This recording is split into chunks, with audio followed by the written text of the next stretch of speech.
Kumusta sa lahat mga kaibigan? Si Baler ito sa channel.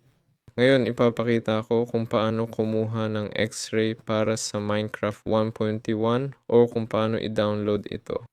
Para dito, pupunta ako sa browser at kailangan nating i-type ang X-ray 121 dito. Pumunta tayo sa CurseForge.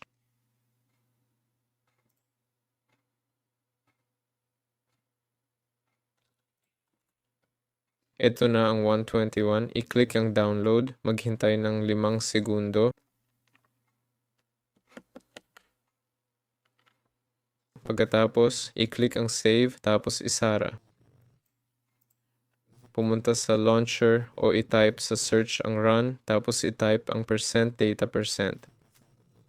Okay. Pumunta tayo dito sa Minecraft at buksan ang resource packs.